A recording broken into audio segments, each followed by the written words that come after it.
जी अस्सलाम वालेकुम। हम आज कम्प्लेक्स एनालिसिस का जो है वो कोर्स स्टार्ट करने तो कोशिश करेंगे। हम कम्प्लेक्स एनालिसिस को भी जितना जल्द हो सके इसको भी काइंड ऑफ करें, लेकिन अच्छे तरीके से करेंगे चीज़ों को। कुछ चीज़ें हैं जो बहुत आसान हैं, ठीक है, उन चीज़ों को हम कम टाइम देंगे और जो थोड़ी सी टफ चीज़ें हैं उनको ज़्यादा टाइम देंगे।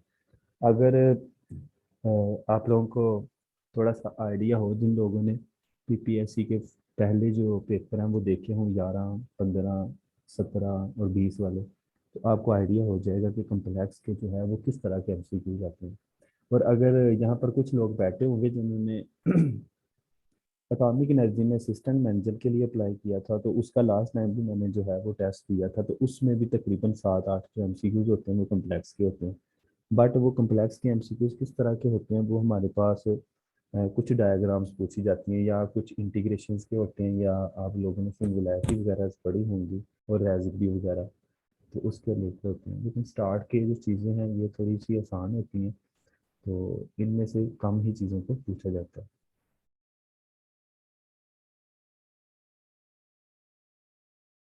चाहिए कम्प्लेक्स है जिल की, तो जिल का जो फर्स्ट चैप्टर है हमारे पास वो है complex number and complex plane, ठीक है। हम इसको स्टडी करेंगे। उसके बाद सेकंड नंबर पर हमारे पास आता है कम्प्लेक्स फंक्शन, और नंबर 2 आता है हमारे पास कम्प्लेक्स मैपिंग। इसको स्टडी करेंगे, सही है। और इसमें बहुत अच्छे से टॉपिक्स हैं कि हम फंक्शन की कंटिन्यूटी वगैरह किस तरीके से चेक करते हैं, या इसमें स्पेशल पावर फंक्शन भी आ जाते हैं, रेसिप्रोकल फंक्शन भी आ जाते हैं, लिमिट कंटिन्यूटी का कंसेप्ट भी आ जाता है। और सबसे इम्पोर्टेंट चीज़ कि हम लोग कम्प्लेक्स एनालिसिस में एनालिटिसिटी से क्या मुराद लेते हैं, या हम कम्प्लेक्स में एनालिटिसिटी की बजाय हम क्या इसको बोलते हैं, होलोमॉर्फिक फंक्शन बोलते हैं। तो वो भी हम देखेंगे कि होलोमॉर्फिक फंक्शंस क्या होते हैं, या इसका दूसरा मीनिंग हम इसको कह लें कि एनालिटिकल फंक्शन क्या होते हैं, तो इसको भी स्टडी करेंगे। किसी कम्प्लेक्स फंक्शन के पॉइंट पर डिफरेंशिएबल होने से क्या मुराद है, और दूसरी चीज़ों पर।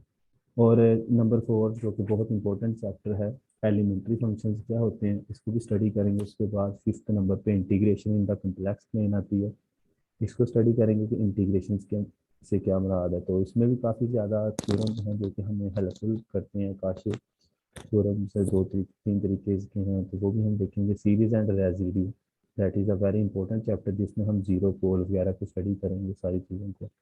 और थोड़ा बहुत हम देखेंगे कि कॉन्फॉर्मल मैपिंग जो है वो क्या होती है। तकरीबन हम इस बुक को तकरीबन स्टडी करेंगे जितना हमारे से हो सका। चैप्टर नंबर 1 आता है, हम यहाँ से स्टार्ट लेते हैं कि हमारे इमेजिनरी यूनिट क्या होता है, ठीक है। तो सबसे पहले आपको मे भी कुछ लोगों ने इंटरव्यू यहाँ पर भी दिया होगा, काफ़ी जगहों पर तो पूछा जाता है कि जो कम्प्लेक्स का अस्सलाम वालेकुम कंसेप्ट। सर। वालेकुम अस्सलाम। सर वॉइस बहुत लो है। लो है? सर थोड़ा सा जूम करने से। वॉइस लो है या? एक सेकंड। जी सर, वॉइस बहुत कम आ रही है सर। अच्छा, अब भी कम आ रही है? नो सर, अब ठीक है, थैंक यू सर। ओके। अच्छा, तो हम लोग सबसे पहले तो ये इंटरव्यूज वगैरह में पूछा जाता है कि आपके पास, हाँ, सब एक बात और भी डिस्कस करनी थी। आपको पता है कि हमारे पास पीपीएससी के टोटल मार्क्स जो होते हैं वो कितने होते हैं? 200 होते हैं, ठीक है। अब पीपीएससी में 100 मार्क्स का हमारे पास क्या होता है? इंटरव्यू होता है। इंटरव्यू।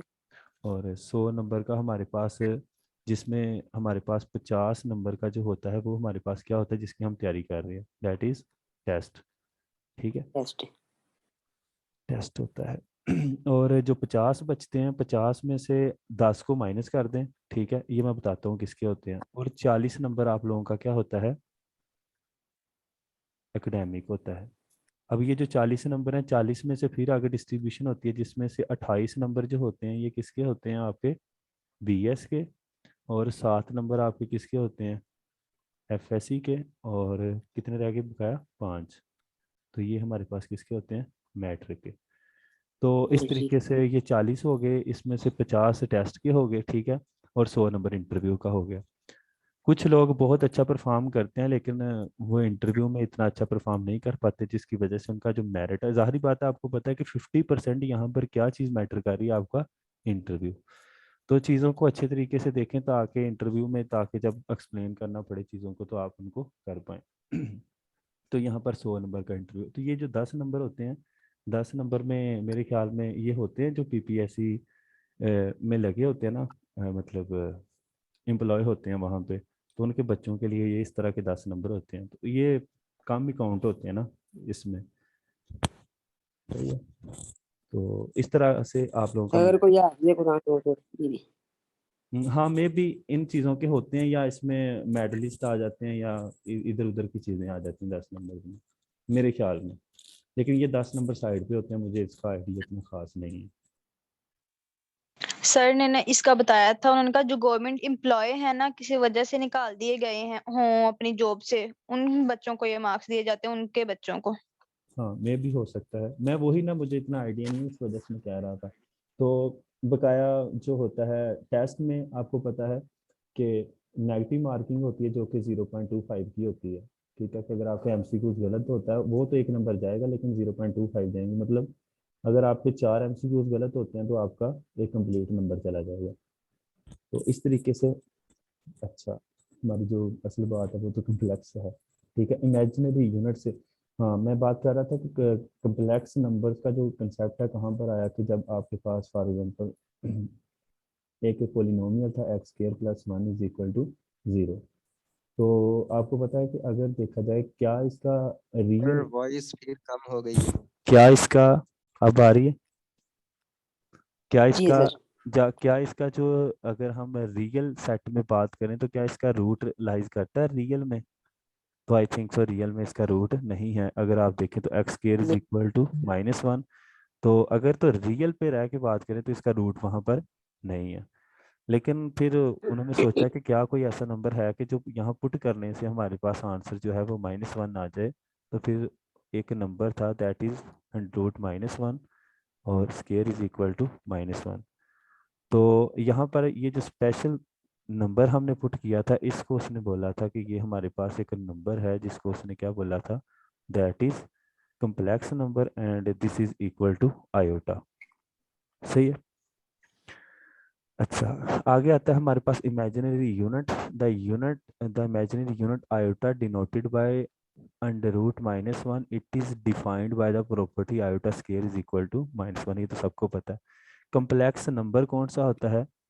ठीक है, ये लास्ट टाइम मैंने एक आर्मी का इंटरव्यू भी दिया था, वहां पर भी पूछा था। तो इसका जब भी पूछते हैं व्हाट इज कम्प्लेक्स नंबर, तो आप सिंपल कहते हैं कि एक ऐसा नंबर जिसको हम x+i/y या a+i/y/b से रिप्रेजेंट करते हैं, where a and b are real numbers होते हैं। ठीक है, यहाँ पर आपसे अगर वो पूछे कि यहाँ पर इमेजिनरी पार्ट कौन सा, तो वो आपके पास आयोटा नहीं है, बल्कि आयोटा के साथ जो b है वो आपका क्या है, इमेजिनरी पार्ट है। ठीक है, तो a+b आयोटा। आगे आता है प्योर इमेजिनरी नंबर कौन सा होता है? प्योर इमेजिनरी नंबर वो होता है जिसमें रियल पार्ट जो होता है वो क्या होता है, सिंपल, वो आपके पास 0 होता है। तो आप कह सकते हैं कि प्योर इमेजिनरी नंबर वो होता है। ये आगे लिखा हुआ है, ये बड़ी इंपॉर्टेंट चीज़ लिखी हुई है कि अगर आपसे कोई पूछे रियल पार्ट तो वो आपका ए होगा, अगर इमेजिनरी पार्ट पूछें तो वो आपका बी होगा, ना कि वो आपके पास आयोटा बी। मतलब अक्सर लोग ये कह देते हैं कि आपके पास जो इमेजिनरी पार्ट है वो आपके पास कौन सा होता है, आयोटा बी, बट ये बात दुरुस्त नहीं है। आगे आता है इक्वेलिटी। दो कम्प्लेक्स नंबर जो हैं वो कब इक्वल होते हैं? जब उनके रियल पार्ट और इमेजिनरी पार्ट, वो तो आपको समझ आ गया कौन से होते हैं, वो दोनों क्या होते हैं, बराबर। नंबर 4, आगे इनके वो ऑपरेशंस आ जाते हैं कि ऑपरेशंस किस तरह से हम डिफाइन करते हैं इसमें, कि अगर दो कम्प्लेक्स,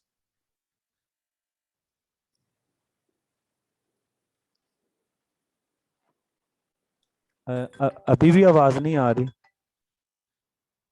जवाद भाई कम आ रही है, माइक का थोड़ा प्रॉब्लम लग रहा है। एक मिनट ये क्यों आवाज का इशू हो रहा है? देखो उतार दिया, अब आवाज आ रही है ठीक? हाँ जी। सही है, मेरे ख्याल में शायद हैंड फ्री में कोई इशू हो। अच्छा, यहाँ पर दो कम्प्लेक्स नंबर जो हैं उनको ऐड किस तरीके से करते हैं? अच्छा, जब आवाज़ ठीक ना आए तो मुझे बता दीजिएगा। तो उसमें रियल चलो वाला ठीक रियल में ऐड हो जाता है और इमेजिनरी वाला इमेजिनरी में ऐड हो जाता है। इसी तरह से सब्ट्रैक्शन है कि रियल में से रियल और इमेजिनरी है। का इमेजिनरी। ये मल्टीप्लिकेशन का भी आप सर जी सारा जो रियल नंबर, हर रियल नंबर क्या कॉम्प्लेक्स नंबर हो सकता है? यस, अगर हम बोलें तो रियल नंबर जो होता है वो कॉम्प्लेक्स नंबर हो सकता है, बट उस वक्त उसका इमेजिनरी पार्ट जीरो होता है। ओके। ठीक है। अच्छा, उसके बाद आता है, मतलब आप कहते हैं कि आपके पास एक जो कम्प्लेक्स चीज होती है वो एक बड़ी स्पेस होती है, मतलब कि ये पूरी की पूरी कम्प्लेक्स है जिसमें रियल भी पड़े होते हैं, सारे नंबर्स पड़े होते हैं। अच्छा, उसके बाद आता है मल्टीप्लिकेशन। तो मल्टीप्लिकेशन में बजाय कि आप मल्टीप्लिकेशन में डिवीजन में ये वाले फार्मूलेशन याद रखें, इसकी जरूरत नहीं है, क्योंकि आप सिंपल अगर आपके पास दो कम्प्लेक्स नंबर हैं तो आप उनको मल्टीप्लाई करवा सकते हैं। आपको पता है किस तरीके से करवाते हैं, ऑर्डर पेयर की फॉर्म में, वो कोई मसला नहीं, आप करवा सकते हैं। ठीक है। आगे इसकी प्रॉपर्टीज आती हैं, कमोटेटिव लाज आते हैं कि कमोटेटिव लाज एडिशन के हवाले से क्या है और मल्टीप्लिकेशन के हवाले से क्या है, एसोसिएटिव लॉ से क्या मुराद है, डिस्ट्रीब्यूटिव लॉ से क्या मुराद है। ठीक है। आगे आता है जी कम्प्लेक्स कॉन्जुगेट। इन चीज़ों को मैं इतनी स्पीड से इसलिए कर रहा हूँ क्योंकि ये सारी चीज़ें एफएससी में भी हैं। ठीक है। Complex conjugate, sir. यहाँ पर एफएससी की बात है, ये मुझे एक बात याद आ गई है कि लास्ट टाइम जो 20 में आया है पीपीएससी, उसमें थोड़ा सा एफएससी से उसने टच नहीं किया। नहीं तो अगर आप पिछले टेस्ट जितने भी देखें ना, तो उसमें से 50% एफएससी से वो उठाया करता था पेपर। ठीक है। तो मेरी सबसे जो है वो एक तलकीन समझ लें कि आप लोग एफएससी को भी अच्छे तरीके से तैयार करें, फर्स्ट ईयर और सेकंड ईयर को। जो पढ़ा रहे हैं कुछ लोग, उनके लिए तो बड़ा हेल्पफुल रहेगा। अच्छा, आगे आता है कम्प्लेक्स कॉन्जुगेट। कम्प्लेक्स कॉन्जुगेट से क्या मुराद है कि अगर आपके पास कोई कम्प्लेक्स नंबर है तो उसके कॉन्जुगेट से क्या मुराद है कि उसका जो इमेजिनरी पार्ट है, इमेजिनरी पार्ट है पी, उसकी नोटेशन जो है वो चेंज हो जाएगी। अगर प्लस है तो माइनस हो जाएगी, माइनस है तो प्लस हो जाएगी। बट ये प्रॉपर्टीज बड़ी मैटर कर रही होती है कि अगर आपके पास दो कम्प्लेक्स नंबर्स ऐड हो रहे हैं तो उनके जो कॉन्जुगेट की प्रॉपर्टी होती है वो सेपरेट हो जाती है। ठीक है। इसी तरह से माइनस में भी और इसी तरह से मल्टीप्लीकेशन में ये प्रॉपर्टीज बड़े काम आती हैं आगे जाकर, और अगर डिवीजन भी हो रही है तो ये सेपरेट हो सकती हैं। आगे उसने आपको बताया है कि आप किस तरीके से मल्टीप्लाई करवा सकते हैं दो कम्प्लेक्स नंबर को। तो ये दो कम्प्लेक्स नंबर हैं, आपको पता है सिंपल, पहले 2 को इन दोनों के साथ, 3 को इन दोनों के साथ, ये मुझे करवाने की जरूरत नहीं है। डिवीजन में क्या करते हैं आप लोग कि जब आपके पास शिवान भाई पॉइंटर की आवाज आ रही है। किसकी आवाज आ रही है? पॉइंटर की।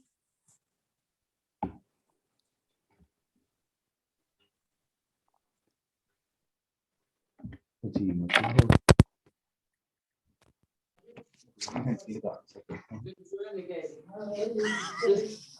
अच्छा, तो यहाँ पर जो है वो कम्प्लेक्स नंबर की डिवीजन की बात हो रही है, तो डिवीजन में हम लोग क्या करते हैं, आपको अगर पता हो मैथमेटिक्स में रैशनलाइजेशन का, यहाँ पर हम वो वाला तरीका कर रहे होते हैं कि अगर आपके पास 2 + 3 आयोटा है डिवाइडेड बाय 1 - 4 आयोटा, तो आप सिंपल उसको मल्टीप्लाई करवा रहे होते हैं रैशनलाइज करके।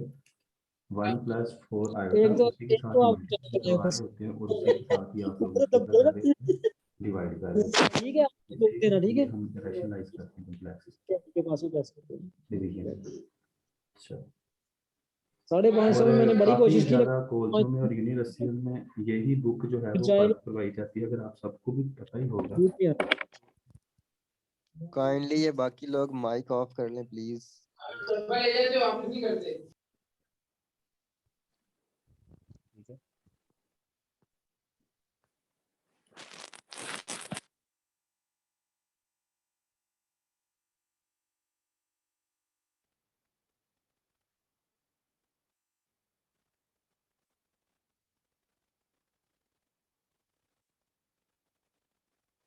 अच्छा, अब आवाज कुछ बेहतर है? जी सर। ओके। अच्छा, तो ये मैं कह रहा था कि एक्सरसाइजेस भी जो है वो आप कर सकते हैं। ठीक है। इसमें काफी ज्यादा सोल्यूशन सर जी। सर हम लोग रैशनलाइज क्यों करते हैं? हम असल में रैशनलाइजेस इसलिए करते हैं यहाँ पर क्योंकि हम लोगों को जो फॉर्म है वो चाहिए होती है, क्योंकि कम्प्लेक्स नंबर की हमने डेफिनेशन में पढ़ा था कि ऐसा नंबर जिसको हम a प्लस बी आयोटा की फॉर्म में लिख सकते हैं। सही है। लिख सकते तो हम रैशनलाइज जब ओके करते हैं तो हमें a प्लस बी आयोटा की फॉर्म मिल जाती है, इसलिए हम रैशनलाइज कर रहे होते हैं। ठीक है। ओके तो यहाँ पर अगर हाँ, यहाँ पर एक मशवरा और भी है कि आप मैक्सिमम कोशिश करें, क्योंकि हम जो टॉपिक्स हैं वो तो यहाँ पर भी स्टडी कर लेते हैं, लेकिन कोशिश किया सर जाए। वॉइस का मसला है।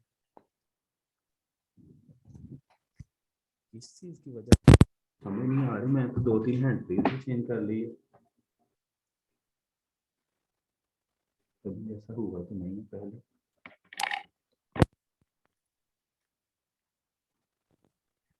अच्छा, तो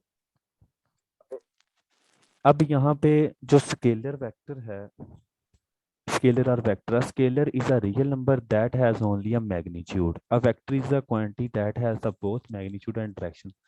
Geometrically, a vector is represented by a directed line segment and arrow, two dimensional vector. ये तो आप लोगों ने फिजिक्स में भी पढ़ा होगा। तो यहाँ पर ये वेक्टर्स की बात हो रही है, डॉट प्रोडक्ट की बात हो रही है। ठीक है, ओके। यहाँ पर एक चीज आती है, दैट इज द मॉडुलस। ठीक है, कि हमारे पास कम्प्लेक्स नंबर में मॉडुल। आपको पता है कि जब हम लोग फिजिक्स में पढ़ रहे होते थे कि वेक्टर, क्योंकि आपको पता है कम्प्लेक्स नंबर को हम एज अ वेक्टर की तरह भी रिप्रेजेंट कर सकते हैं। सही है।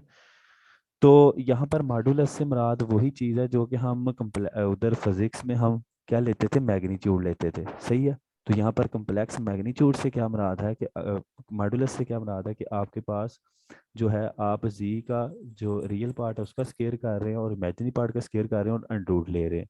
ठीक है। और आपको इस चीज़ का भी वेल नोन पता है कि आपके पास जो ये चीज़ होती है, ये भी प्रॉपर्टी होती है, जो जी के मॉडुलस का स्केयर होता है वो किसके बराबर होता है भला, जी मल्टीप्लाई बाय जी का कॉन्जुगेट। सही है। तो इस तरीके से आप ये भी लिख सकते हैं कि जी का जो मॉडुलस होता है वो अंडर रूट जी और जी के कॉन्जुगेट के अंडर रूट के बराबर होता है। तो इस तरीके से ये आपको वेक्टर की समझ लें लेंथ बता रहा होता है। ठीक है। अगर फॉर एग्जांपल ये एमसीक्यूज आया था मुझे एक टेस्ट में कि अगर जी का मॉडुलस की वैल्यू 1 है तो ये ग्राफिकली हमें क्या शो कर रहा होता है, अगर देखें तो सर्कल को विद सेंटर 1 रेडियस सर्कल 1। को ये सिंपल हम इसको कह सकते हैं कि ये किसको रिप्रेजेंट कर रहा होता है, यूनिट सर्कल को शो कर रहा दिस होता है। सही है। तो यहाँ पर ये नीचे भी प्रॉपर्टीज लिखी हुई है कि हम z और z2 के जिस तरह से कॉन्जुगेट की प्रॉपर्टी थी इसी तरह से हम मॉडुलस की प्रॉपर्टी है कि z1 और z2 के मॉडुलस को हम अलग-अलग से लिख सकते हैं कि यहाँ पर कोई इनक्वालिटी नहीं आती। ये चीज़ को याद रखना, मल्टीप्लिकेशन में यहाँ कोई इनक्वालिटी नहीं आती और डिवीजन में भी कोई इनक्वालिटी नहीं आती मॉडुलस में। लेकिन जब हम मॉडुलस की बात, ये चीज़ जिसको हम ट्राइएंगुलर इनक्वालिटीज कह रहे होते हैं, कि जब हम फॉर एग्जांपल ये देखें ना, ये बड़ी मैटर कर रही होती हैं कि आपके पास, क्योंकि आप ये चीज़ इस तरह की जो है वो पढ़ते हैं एज ट्राइएंगुलर इनक्वालिटी के तौर पर कि z1 प्लस z2 का जो कॉन्जुगेट है, एज कॉन्जुगेट नहीं सॉरी, यहाँ पर मॉडुलस है वो लेस देन होता है z1 प्लस z2। अगर माइनस में भी ये बात देखी जाए तो ये चीज़ हमेशा ग्रेटर देन या इक्वल होती है। लेकिन ये देखना है अब कि ये चीज़ जो है ये किससे ग्रेटर होती है, ये बड़ी इंपॉर्टेंट चीज़ है। अब देखें ये दोनों चीज़ें जो हैं, अगर आप ये पहली लाइन याद रखें तो दूसरी आपको रह जाएगी। तो अगर आपके पास z1 माइनस z2 की मॉडुलस वैल्यूज हैं, ठीक है, उनका अगर हम दोबारा से मॉडुलस लें तो वो चीज़ लेस देन हो जाती है z1 प्लस z2 या z1 माइनस z2 के मॉडुलस से। ये चीज़ें आप ग्राफिकली भी इसको शो करवा सकते हैं। ठीक है। आप ये जो इनक्वालिटीज होती हैं, एक तो इनको बाय एग्जांपल लेकर आप प्रूफ करवा सकते हैं, दूसरा आप इनको एज अगर ग्राफिकली चेक करना चाहें तो तब भी इसको प्रूफ करवा सकते हैं कि ये वाकई ही चीज़ जो होती है ये लेस देन होती है इनक्वालिटी से। लेकिन ग्राफिकली के लिए आपको थोड़ा सा सोचना पड़ेगा कि हम किस तरीके से करवाएंगे शो। ठीक है। मैं कुछ चीज़ें जो हैं वो शेयर करूँगा आपके साथ इसके रिलेटेड कि हम इसको किस तरीके से जो है वो ग्राफिकली शो करवाते हैं। यहाँ पर तो नहीं होगा। अच्छा, आगे आता है polar form of complex number. ठीक है, कि आपके पास जो पोलर फॉर्म है वो किस तरीके की होती है। अच्छा, आपको पता है कि जो हमारे पास कम्प्लेक्स नंबर होता है z इज इक्वल टू, उसको हम किस तरीके से लिखते हैं x प्लस आयोटा y। लेकिन उसी को अगर हम पोलर फॉर्म में लिखें तो वो हम किस तरीके से लिख सकते हैं, वो हम लिख सकते हैं r e की पावर आयोटा थीटा। सही है। अच्छा, अब यहाँ पर बात ये आती है कि हम इसको directly x plus iota y से किस तरीके से r ई आयोटा थीटा में लिख सकते हैं। आपको इस बारे में तो पता है कि x जो होता है वो किसके बराबर होता है, r कोस थीटा, और y किसके बराबर होता है, r साइन थीटा। तो जब आप इसमें पुटिंग करते हैं तो आपके पास कॉमन कौन सी चीज़ आ जाती है, r आ जाता है ना। तो फिर आपके पास क्या रह जाएगा, कोस थीटा रह जाएगा प्लस आयोटा साइन थीटा रह जाएगा। सही है। इज इक्वल टू, ये आपके पास कम्प्लेक्स नंबर है। कोई बताएगा कि हम यहाँ से किस तरीके से इसको चेंज कर सकते हैं e की power iota Euler theorem, Euler theorem. Euler theorem. Euler theorem हमें क्या इंफॉर्मेशन दे रहा होता है, एनीवन कोई बताएगा। यहाँ पर हम मतलब cos theta plus iota sine theta को किस तरीके से हम चेंज कर सकते हैं e की पावर आयोटा थीटा में। तो आइलर थ्योरम दोनों हमें तरफ ई की पावर लेने से। दोनों तरफ e की पावर लेने से नो, यहाँ पर मैं पूछ रहा हूँ सिंपल इस चीज को हम किस तरह e की पावर आयोटा थीटा में लिख सकते हैं।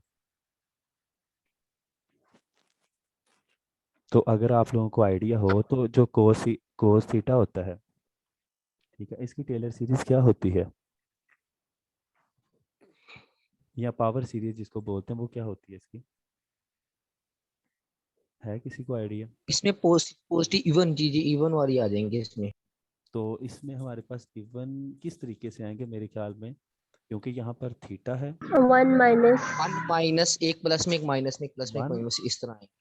वन आएगा या नहीं नहीं, ऊपर 1 जीरो, माइनस इसमें 1 minus, 1 minus theta square by 2 factorial plus yes, theta 4 मतलब बाय 4। आप लोग इसको इस तरीके से याद रख सकते हैं, बिल्कुल ठीक है, कि यहाँ पर आपके पास ये आते हैं इवन में, और आपके पास जो साइन होते हैं वो क्या होते हैं, ऑपोजिट होते हैं, माइनस प्लस माइनस, यहाँ पर माइनस आएगा, सो ऑन, प्लस आयोटा, और साइन की कौन सी सीरीज होती है, वो ओड वाली होती है, कि वो आपके पास क्या आ जाएगी, थीटा, सही लिख रहा हूँ, theta theta cube over 3 factorial और प्लस सो ऑन।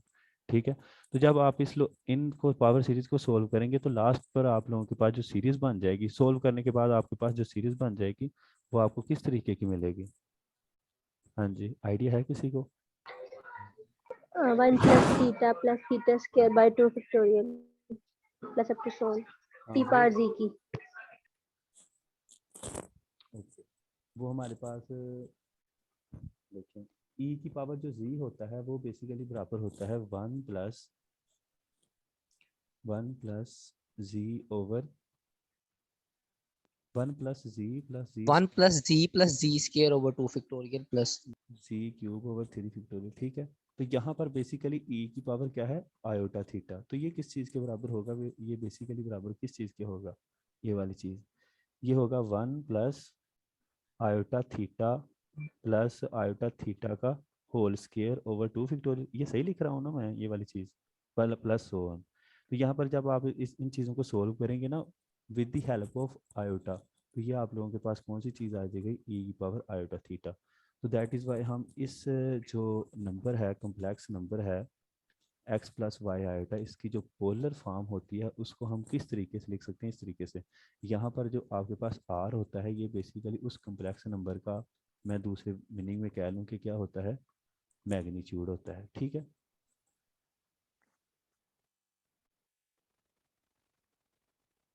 अच्छा, ये किसी ने पूछा कि हम इसको जो है वो ई की पावर में क्यों लेना है, क्योंकि हम इसको पोलर फॉर्म बना रहे हैं। पोलर फॉर्म कौन सी होती है, जिसमें हमारे पास आर होता है और साथ को क्या चीज़ होती है, थीटा होता है। तो यहाँ पर जो थीटा होगा वो हमारे पास, मैं इसको क्या लिखूंगा, ये हमारे पास क्या है, आर्ग्यूमेंट। आर्ग्यूमेंट में दूसरे मीनिंग में इसको हम क्या कह सकते हैं कि ये वो एंगल है जो कम्प्लेक्स नंबर एक्स एक्सिस के साथ बना रहा है, थीटा। ठीक है। मुझे बताएं कि ये जो मैंने आर्ग्यूमेंट छोटा लिखा है, क्या ये यूनिक है या यूनिक नहीं है, क्या ये यूनिक है, नो। नॉट, ये हमारे पास नॉट यूनिक, ये हमारे पास यूनिक नहीं है। सही है। तो यहाँ पर हम चीज़ों को थोड़ा सा और भी डिस्कस करते हैं कि जब आप लोगों ने किसी कम्प्लेक्स नंबर का जो थीटा है वो फाइंड करना होता है तो उसका फार्मूला होता है theta is equal to tan inverse y over x। ये फार्मूला याद रखना है, सबको पता होगा। इस तरीके से हम थीटा जो है वो वहाँ पर भी फाइंड करते हैं, फिजिक्स में भी अगर आप देखें तो। सही है। अगर आप लोगों का जो वेक्टर है वो तो फर्स्ट में पड़ा है, मतलब y और x दोनों पॉजिटिव है तो वो फर्स्ट में होगा। अगर आपका सेकंड में है तो आपको 180 में से माइनस करना पड़ेगा। मतलब अगर एक्चुअल जो थीटा है उसको मैं फाई कह लूँ तो सेकंड में जाने के लिए हम क्या करते हैं 180 माइनस थीटा। और थर्ड में जाने के लिए हम क्या कर रहे होते हैं phi is equal to 180 plus theta. और फोर में जाने के लिए हम फाई को क्या कर रहे होते हैं 360 माइनस थीटा।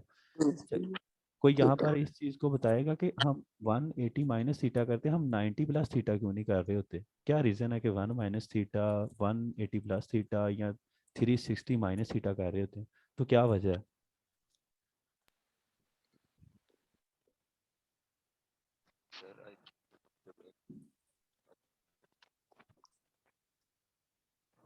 सर जो हमें रोटेशन लेनी होती है वो माइनस पाई से पाई तक लेनी होती है। वो तो हम जो होता है वो अभी आगे जाके डिस्कस करेंगे ना। वो तो हमारे पास जी एंगल को एक्स एक्सिस से मेजर करने के लिए। बिल्कुल। यहाँ पर हम बेसिकली मैंने पहले भी बताया था शायद अगर आपको याद हो, तो यहाँ पर जो हम एंगल मेजर कर रहे हैं वो with respect to x axis कर रहे हैं। मैंने कहा था ना here theta is the angle from the x axis. ठीक है, तो बेसिकली हम जो जिस चीज़ को हम ओरिजिन कहते हैं वो हम कौन सा मान के चलें? एक्स एक्सिस को। अगर वाई एक्सिस को मान के चलें, क्योंकि हम थीटा ऑलवेज जो जितना भी मैथमेटिक्स में लेते हैं वो with respect to x axis लेते हैं, इसलिए हम जो अपनी लाइन को रीजन मानते हैं वो एक्स एक्सिस को मानते हैं, इसलिए वहां से ही हम माइनस करके पीछे जाते हैं। अच्छा, तो ये आपके पास अगला भी आ गया जो मैंने चीज़ बताई है कि प्लस करते हैं पाई, माइनस करते हैं पाई, और अगली चीज़। ठीक है, ओके, ये चीज़ भी हमारी होगी। तो इसके बाद पोलर फॉर्म, मॉडुलस, और हमारे पास आर्ग्यूमेंट आता है, और एक आता है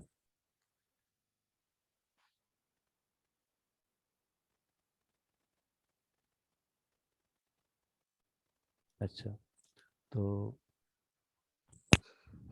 ये किसी ने क्वेश्चन एक पूछा है, वो ये क्वेश्चन है कि हम जब कम्प्लेक्स नंबर को लिख रहे होते हैं x प्लस आयोटा वाई, तो हम इसको इस तरीके से क्यों नहीं लिख रहे होते y प्लस आयोटा एक्स? तो इसकी क्या रीज़न बन सकती है?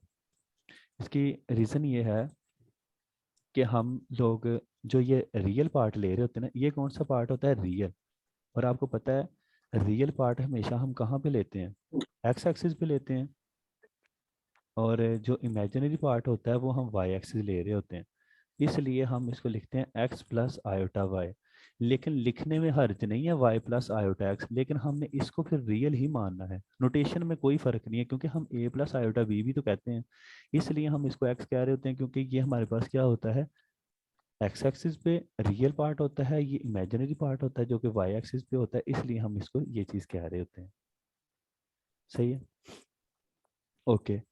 अच्छा, उसके बाद आता सर है जी सर जो हमने सेकंड इक्वेशन दिया z is equal to y plus iota x है, तो जो उसमें रियल पार्ट y है वो x एक्सिस ही माना जाएगा। वो जी यही तो मैं बात कर रहा हूँ, नोटेशन चेंज करने से कोई फर्क नहीं पड़ेगा, बट इसको हम रियल एक्सिस पर ही लेंगे।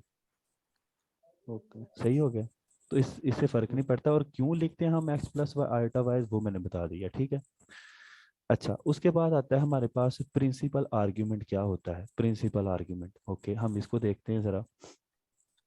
अच्छा, सबसे पहली बात तो ये है कि प्रिंसिपल आर्ग्यूमेंट को हम बड़े जो है कैपिटल वर्ड से स्टार्ट करते हैं, और इसकी जो रेंज होती है हम कहते हैं कि ये थीटा जो होता है ये हमारा माइनस पाई से लेकर ये चीज़ इक्वेशन होती है, ये वाली चीज़।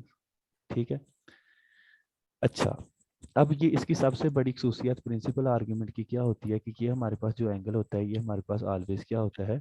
यूनिक होता है।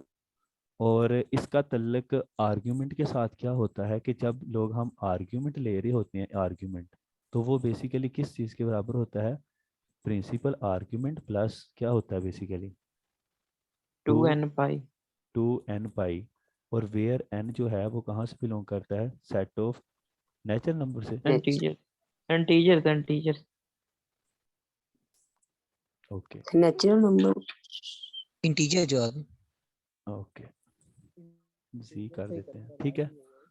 अच्छा, अब यहाँ पे जब आर्ग्यूमेंट हम फाइंड करने की कोशिश करते हैं तो फिर हम क्या कर रहे होते हैं, बेसिकली आर्ग्यूमेंट -2n पाई कर रहे होते हैं। तो ये दो इक्वेशंस है हमारे पास, आर्ग्यूमेंट की और प्रिंसिपल आर्ग्यूमेंट की। मतलब बात करने का मतलब ये है कि प्रिंसिपल आर्ग्यूमेंट जो होता है वो हमेशा पाई से छोटा होगा या इक्वल होगा, लेकिन माइनस पाई से वो हमेशा ऑलवेज क्या होगा, बड़ा होगा। तो ये तलक है इनके दरमियान। ये बेसिकली हम जितनी भी आगे कम्प्लेक्स एनालिसिस पढ़ रहे होते हैं उसमें हम जो है वो बाज़ बात हम ये चीज़ को यूज़ कर रहे होते हैं प्रिंसिपल आर्ग्यूमेंट को, और बाज़ बात उसको यूज़ कर रहे होते हैं जहाँ पर वो यूनिक नहीं होता। ये आगे जाके आप लुगारते वगैरह में देखेंगे चीज़ों को, ठीक है। अच्छा, उसके बाद हम दो यहाँ पर आता है कि किसी कम्प्लेक्स नंबर की, यहाँ पर डिमॉर्गन थ्योरम यूज़ होता है कि हम किसी कम्प्लेक्स नंबर की जो पावर है वो किस तरीके से लेते हैं कि अगर फॉर एग्जांपल जी की पावर n है तो फिर r के ऊपर आ जाएगी पावर n, और कोज n theta plus iota sine n theta हो जाता है, ठीक है।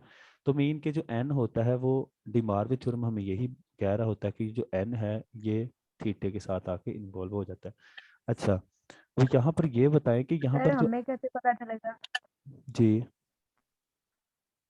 कि प्रिंसिपल आर्गुमेंट लेना है या आर्गुमेंट लेना है?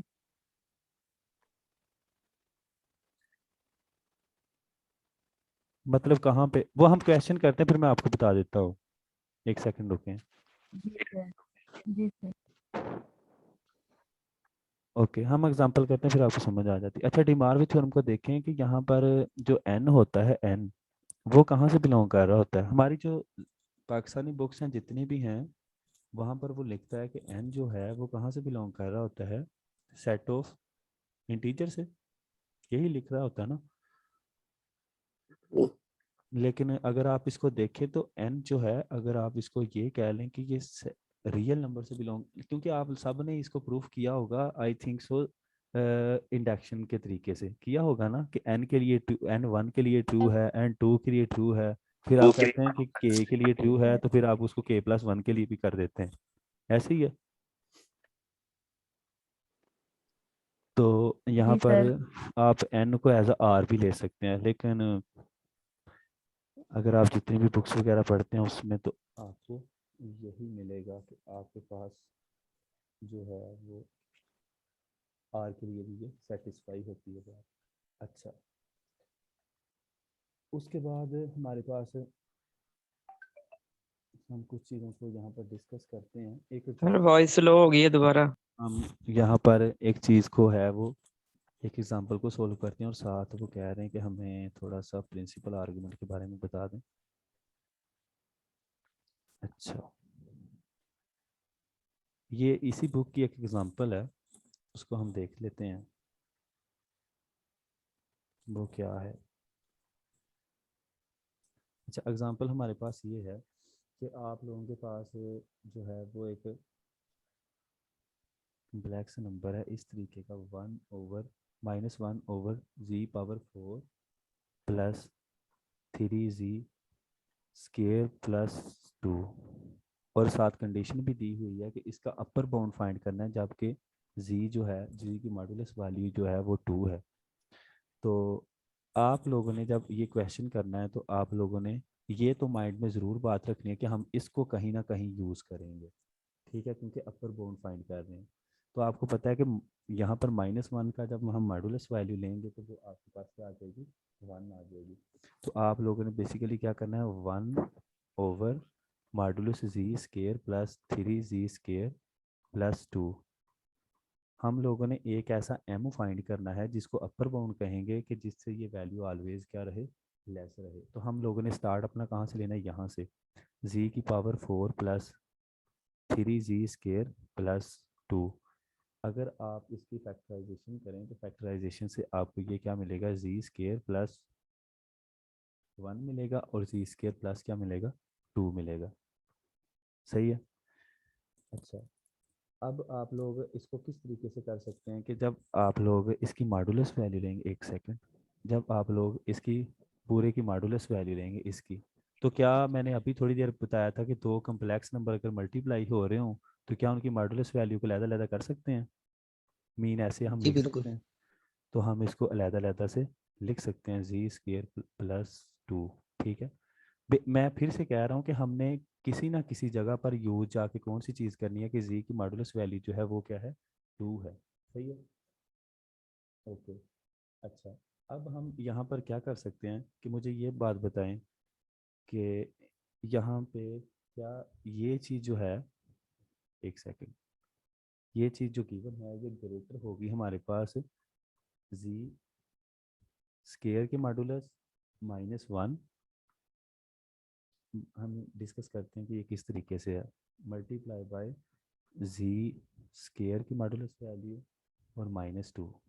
ठीक है, ये बेसिकली हमने, अगर आप गौर करें तो यहाँ पर क्या यूज़ किया, कोई बता सकता है कि यहाँ पर क्या यूज़ किया हमने, कि ये किस तरह से ट्राई के लिए इनक्वालिटी यूज की है। बिल्कुल, जो हमने दो इनक्वालिटीज़ को पढ़ा था उनको यूज़ किया है कि हमारे पास दो जो कम्प्लेक्स नंबर हैं, ठीक है, जो माइनस हो रहे हैं उनकी जो क्या कहते हैं, यहाँ पर दो बेसिकली कम्प्लेक्स नंबर की मॉडल, इसको भी आप इस तरीके से कर लें, इसको भी इस तरीके से कर लें। ठीक है, ये 2 है बेसिकली, तो इसकी वैल्यू इससे आपको पता है क्या होती है, लेस देन होती है, अगर आप लोगों ने जो फर्स्ट और सेकंड जो है वो कंडीशंस को पढ़ा था। ठीक है, सही है, ये इसकी भी है, ओके। और आपको पता है कि यहाँ पर अगर ये 2 हो तो हम इसको बाहर भी निकाल सकते हैं ऊपर। सही है, तो आपको पता है यहाँ पर क्या रह जाएगा, इज इक्वल टू ये क्या रह जाएगा, ये चीज़ आ जाएगी, माइनस क्या आ जाएगा 1, और मल्टीप्लाई बाय ये क्या चीज़ें आ जाएगी, जी स्केयर माइनस क्या आ जाएगा, 2 आ जाएगा।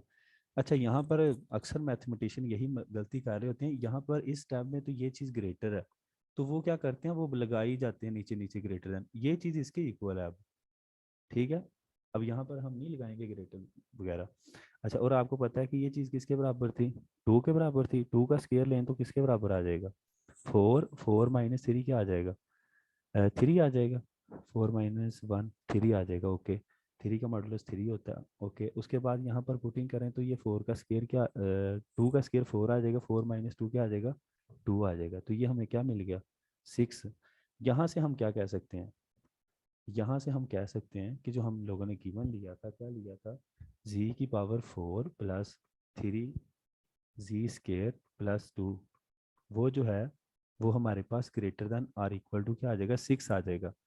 सही है, लेकिन अगर हम इसको क्या कर दें, इसको हम रेसिप्रोकल ले लें, मतलब 1/जी स्केयर प्लस 3जी स्केयर प्लस 2, तो ये चीज़ क्या हो जाएगी, ग्रेटर ही रहेगी 6 से, क्या less than are equal to क्या हो जाएगी, 1/6।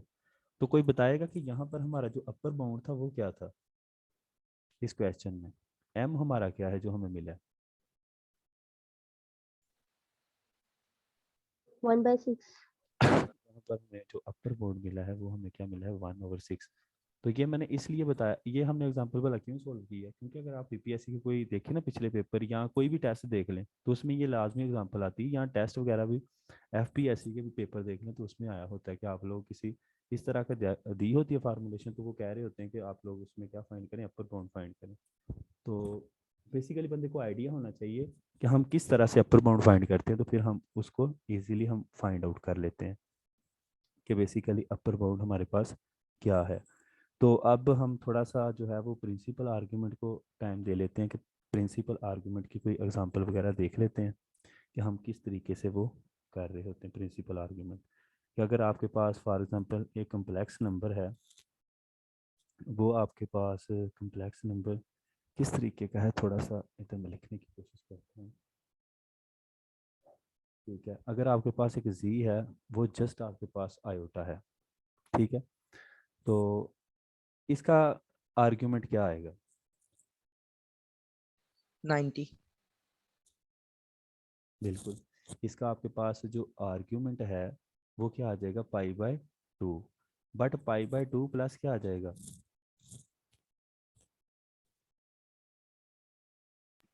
2 and 2 and 5. 2n पाई। तो आप इसका मतलब है इस n को चेंज करके इसके आर्गुमेंट बहुत ज़्यादा आ सकते हैं, तो ये आपको यूनिक नहीं मिल रहा। ठीक है। अच्छा ये क्या जो पाई बाय 2 है आपके पास, यहाँ पर प्रिंसिपल आर्ग्यूमेंट क्या है आपके पास? अगर आप पाई बाय 2। हाँ, तो प्रिंसिपल आर्ग्यूमेंट यहाँ पर आपके पास क्या है? वो आपके पास पाई बाय 2 है। ये आप लोगों ने गौर किया होगा। ओके, नेक्स्ट आपको थोड़ा सा मैं आइडिया, यहाँ पर एक एग्जांपल थी मेरे पास कि अगर आपके पास एक एंगल हो, मीन एक कम्प्लेक्स नंबर हो, z is equal to √3 minus iota, तो इसका हम जब थीटा फाइंड करते हैं तो थीटा हम किस तरीके से फाइंड करते हैं? वो करते हैं tan इनवर्स और y/x मीन 1/√3। ये माइनस वगैरह को छोड़ दें अभी, तो ये क्या आ जाएगा यहाँ पर? π/6। पाई बाय 6 आएगा। कि ये हमारे पास क्या आ जाएगा? π/6। अब π/6 आ गया, लेकिन इसको देखें कि ये किस क्वाड्रेंट में लाइज करता है। दोनों नेगेटिव हैं, तो दोनों नेगेटिव किस में होते हैं? थर्ड में होते हैं। थर्ड। थर्ड। तो थर्ड। तो थर्ड में जाने के लिए हम क्या करेंगे? पाई प्लस क्या कर देंगे? π/6 कर देंगे। तो ये हमारे पास क्या आ जाएगा? ये 6 आ जाएगा और ये 7 पाई हो जाएगा। सही है।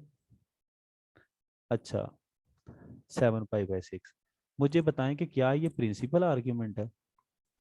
नो। नो। क्यों? क्योंकि हमारे पास प्रिंसिपल आर्ग्यूमेंट जो होती है उसकी रेंज होती है -पाई से लेकर कहाँ तक? पाई की तरफ क्लोज्ड। पाई तक। लेकिन ये तो ग्रेटर है, हम इसको चेंज करना चाह रहे हैं किसमें? प्रिंसिपल आर्ग्यूमेंट में। तो प्रिंसिपल आर्ग्यूमेंट में किस तरीके से हम चेंज करेंगे इसको? आपको पता है कि आपके पास ये आपके पास आर्ग्यूमेंट आया है। अब इसको किस अब तरीके? हम माइनस करेंगे ना। अब हम फाई माइनस क्या करेंगे? 2n पाई, इस तरीके से करेंगे फॉर जी जी बिल्कुल। आर्ग्यूमेंट। ओके, तो फाई आपके पास जो है वो क्या है? 7 π/6 माइनस यहाँ पर n की वैल्यू क्या पुट, क्योंकि एक रोटेशन देंगे तो क्या आ जाएगी? 2 पाई। तो ये आपके पास क्या हो जाएगा? ये हो जाएगा आपके पास 6 और 7 पाई माइनस क्या हो जाएगा? 12 पाई। तो ये आपके पास आप लोगों को क्या मिलेगा यहाँ पे आंसर? 5 π/6। क्या ये हमने ठीक ही है यहाँ पे ये चीज़? क्या 5 π/6 आएगा या माइनस आएगा? माइनस नहीं, माइनस। माइनस। ठीक है। अब ये जो आपके पास है ये आपके पास क्या बन गया? Principal argument. नहीं जवाब भाई, देखें देखें, ये 5 पाई बाय 6 बनना चाहिए आंसर, क्योंकि हमारी रोटेशन चेंज हुई है जस्ट प्रिंसिपल आर्गुमेंट के लिए। हमने जस्ट रेंज को मैं देखने के लिए किया। जैसे हमने वहां पे थर्ड क्वाड्रेंट में अगर कोई पॉइंट लाई करे तो हम करते हैं पाई प्लस। अगर यहाँ करे तो हमें करना है वो एंगल को पाई पाई में से हमने माइनस करना है उस एंगल को। तो फिर माइनस करेंगे तो प्लस का 5 पाई बाय 6 आएगा। नहीं, पाई माइनस में से माइनस नहीं करते भाई, माइनस पाई प्लस वो एंगल करते हैं।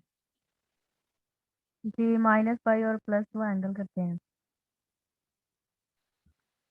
ये ठीक है। ये ठीक नहीं किया, ये जो किया है बेसिकली आप अगर देखें ना। ये भी वही है वैसे, आंसर सेम ही है उससे। हाँ जी। अच्छा, तो किसी ने क्वेश्चन ये किया था कि हम लोगों को किस तरीके से पता चलेगा? जहाँ पर आप लोगों को यूनिक एंगल चाहिए होता है। क्या चाहिए होता है? यूनिक। फॉर एग्जांपल यूनिक कैसे कि अगर फॉर एग्जांपल आप z इज इक्वल टू क्या यूज़ कर रहे हैं?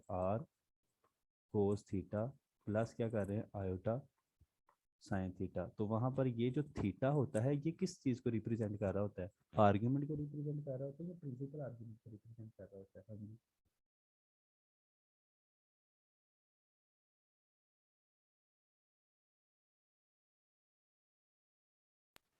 अगर तो यूनिक है तो फिर तो ये प्रिंसिपल आर्गुमेंट को ही करेगा। हाँ, तकरीबन हम जब यूनिक के लिए यूज़ करते हैं तो फिर प्रिंसिपल को यूज़ करते हैं। फिर बिल्कुल जब यूनिक होगा तब हम प्रिंसिपल को यूज़ करेंगे, अदरवाइज बस यही इसका होता है। तो नेक्स्ट हम इसको जाकर देखते हैं कि वेयर के यहाँ कहाँ कहाँ पे ये हम इसको यूज़ करते हैं, कहाँ पर इसको यूज़ नहीं करते। ठीक है। अच्छा, उसके बाद हमारे पास आ जाता है रूट्स वाली गेम। ठीक है।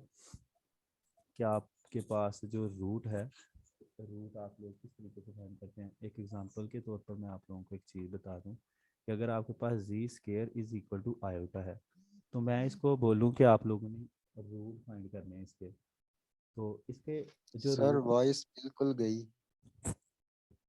एक सेकंड, हाँ जी अब आ रही है आवाज़? जी अब आ रही है। ठीक है, तो रूट के लिए आप लोगों के पास कौन सी आप लोग यहाँ पर कर रहे होते हैं कि अगर आपके पास फॉर एग्जांपल इस तरीके का फार्मूला है कि आपके पास w की power n is equal to z है, तो यहाँ पर आप इसको कह रहे होते हैं कि आप कौन सा रूट फाइंड कर रहे होते हैं, nth रूट फाइंड कर रहे होते हैं, ऐसे ही है। इसका प्रॉपर एक जो है वो आपके पास क्या है, एक फार्मूलेशन है, वो मैं आपके सामने लिखता हूँ। ये जो मैंने लिखा है आपके पास, यहाँ पर कौन सा रूट है इसका, यहाँ तो nth रूट था, लेकिन यहाँ पर कौन सा है, टू रूट हमने हाँ निकालने हैं सेकंड सर। रूट, दो रूट फाइंड करने हैं। तो आपके पास सिंपल, आपके पास रूट फाइंड करने का एक फार्मूला होता है, वो होता है डब्ल्यू के is equal to, simple formula होता है, आर की पावर क्या होती है 1/n, इसको समझने की कोशिश कीजिएगा, और साथ होता है कोस, साथ होता है theta plus 2k pi over, क्या होता है n होता है n plus iota sine theta plus 2k pi over n। ठीक है, ये फार्मूला। अब यहाँ इसी एग्जांपल को लेकर चलते हैं, और आपको पता है यहाँ पर जो k होता है वो बेसिकली कहाँ से बिलोंग कर रहा होता है, k सेट ऑफ इंटीजर से बिलोंग कर रहा होता है। लेकिन आप लोग हमेशा जो k की जो रूट जब फाइंड करते हैं, k इज इक्वल टू कहाँ से स्टार्ट कर रहे होते हैं, 0 से। ठीक है, तो अब आप लोगों ने इसके सेकंड रूट फाइंड करना है, तो आपका k कहाँ तक जाएगा, 1 तक। 1 तक 1 तक जाएगा। तो आप लोग बेसिकली जब फर्स्ट रूट इसका फाइंड करेंगे, तो यहाँ पर सबसे पहले तो आपका यहाँ पर जो z है, क्योंकि इसको तो मैंने इसको तो रिप्रेजेंट w से करते हैं ना, w square is equal to z, तो ये आपके पास क्या है बेसिकली, ये आपके पास z है, और z का अगर r देखें तो r यहाँ पर क्या बन रहा है 1, तो 1 की पावर क्या आ जाएगी, क्योंकि सेकंड रूट है तो 1 ओवर क्या आ जाएगा 2, सही है, कोस। अब यहाँ पर ये जो थीटा है, ये मुझे बताएं कि प्रिंसिपल है या दूसरा आर्गुमेंट है, क्योंकि प्लस ये 2 के पास, प्रिंसिपल होगा, प्रिंसिपल होगा। यस ये कौन सा है, प्रिंसिपल आर्गुमेंट है, ठीक है, plus 2k pi over n। Okay, हम प्रिंसिपल अगर यहाँ पर आयोटा देखें, तो आयोटा का प्रिंसिपल आर्गुमेंट क्या बनता है यहाँ पे, pi by pi by two.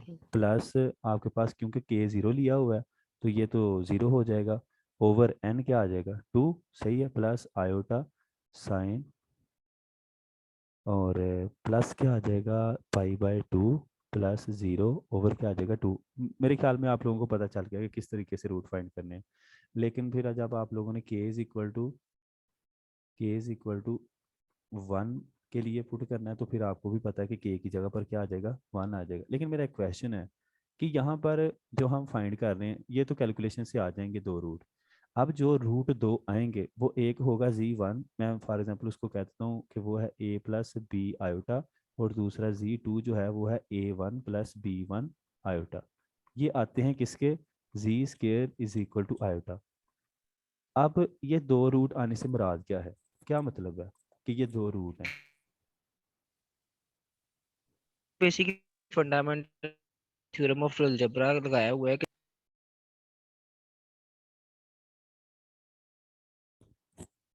आवाज़ नहीं आ रही आपकी।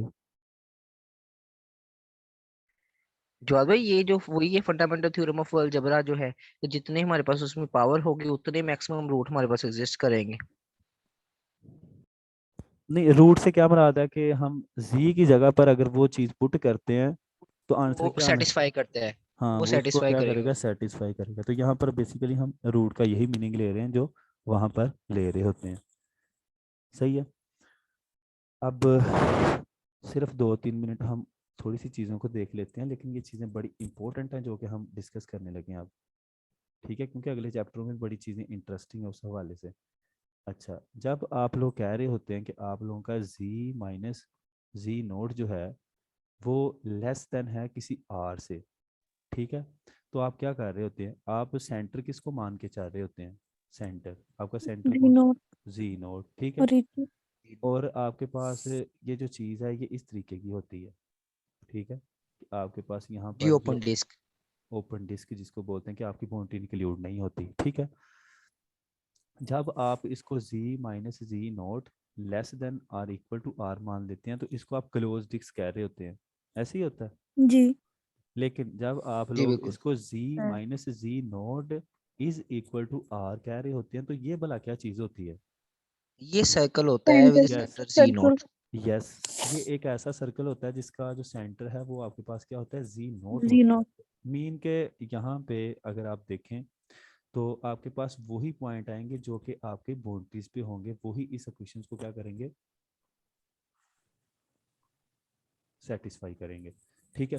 यहाँ पर मैं एक इक्वेशन लिखता हूँ z माइनस 2 + 3 आयोटा इज इक्वल टू 5। तो मुझे बताएं कि इस ये जो मैंने लिखी है इक्वेशन इसका सेंटर क्या है, जी नोट। 2 - 3 होता।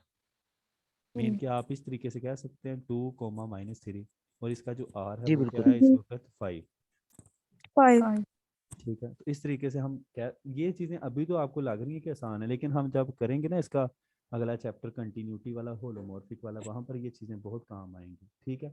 और आपको पता है कि जो रेडियस यहाँ पर हम लेते हैं वो ऑलवेज, वो तो आपको पता है कि वो क्या होता है, पॉजिटिव होता है। अच्छा, एक चीज़ जो है वो हम यहाँ पर डिस्कस करते हैं जिसको क्या बोल रहे होते हैं हम, डिलीटेड, ओहो, डिलीटेड डिस्क बोल रहे होते हैं, या हम दूसरा नेम इसका होता है I think so puncture disc, ठीक है। अब ये देखें इससे क्या मुराद, इससे मुराद ये है कि आपका z, ये चीज़ से क्या मुराद है, ये देखें z माइनस जी नोट जो है वो आपके पास जीरो से चौधरी ग्रेटर है, आवाज कम हो गई। जीरो से ग्रेटर है और लेस देन r है। इस इक्वेशन से क्या मुराद है? कि वो बॉन्डेड है। नो, मतलब ये किस तरह की ज्योमेट्री को शो कर रहा है, मैं ज्योमेट्री पूछ रहा हूँ इसके।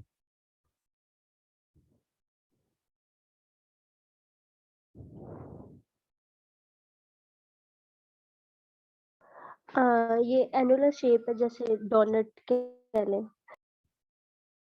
एनुलस नहीं, थोड़ा सा सोचें, एनुलस, एनुलस की वो चीज़ नहीं एनुलस होती। में तो इक्वल नहीं होते वो नहीं, एनुलस और चीज़ है। एनुलस में होते हम हैं। ये चीज़ ले रहे होते हैं, हमारा z minus z naught less than capital R और ग्रेटर देन R, ये होता है एनुलस। इससे मुराद ये है कि आपके पास वो तमाम पॉइंट्स आएंगे, ठीक है, होगा तो वो डिस्क ही होगी, ये मेरे ख्याल में अब आप समझ जाएंगे कि आप, नेबरहुड की बात तो नहीं है जवाब भाई? नहीं देखें आपके पास जीरो तमाम, को डिलीट करके।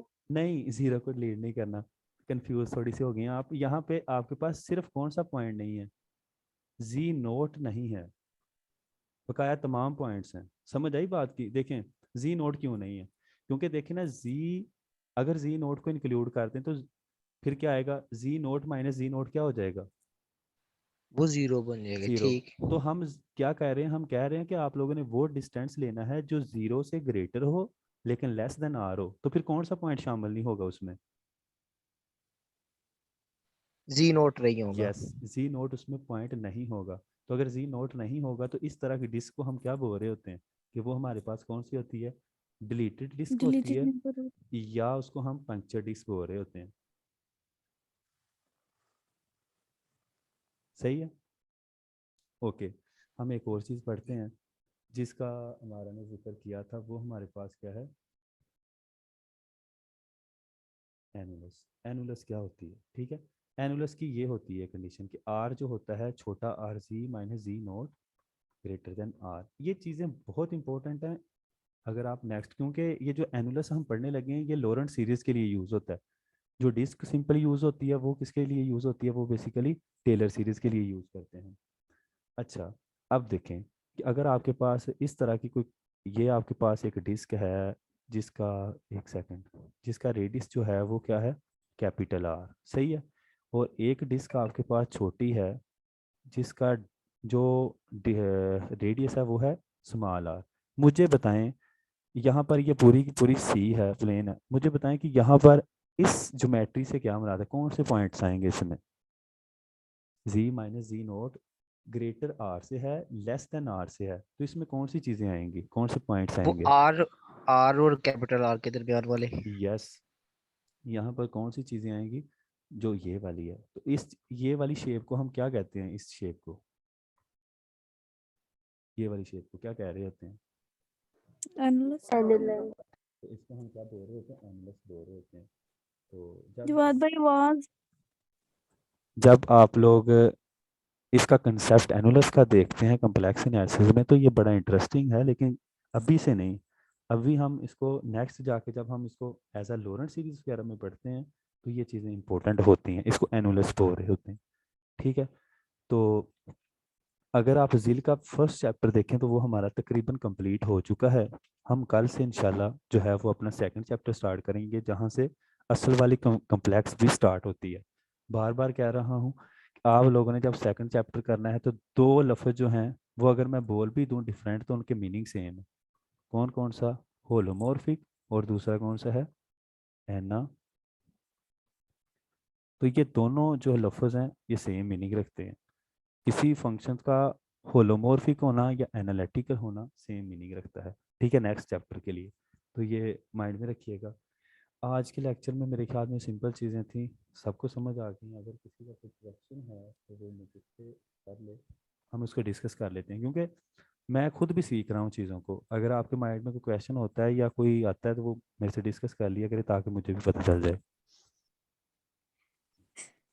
भाई डिलीटेड डिस्क का दूसरा नाम क्या बताया आपने? Puncture puncture disc, puncture. बिल्कुल। जी पंक्चर डिस्क से मुराद वही होता है ना कि आपके पास एक पॉइंट को वहां से निकाल दिया गया है, डिलीट किया या पंक्चर कर दिया हमने डिस्क को। ठीक है, तो ये दो डिफरेंट नहीं है। अगर किसी को किसी पॉइंट के बारे में समझ नहीं आई तो वो डिस्कस कर ले। हम इंशाल्लाह इस तरीके से करेंगे कि हमारी कम्प्लेक्स जो है वो अच्छी तरीके से हो जाए।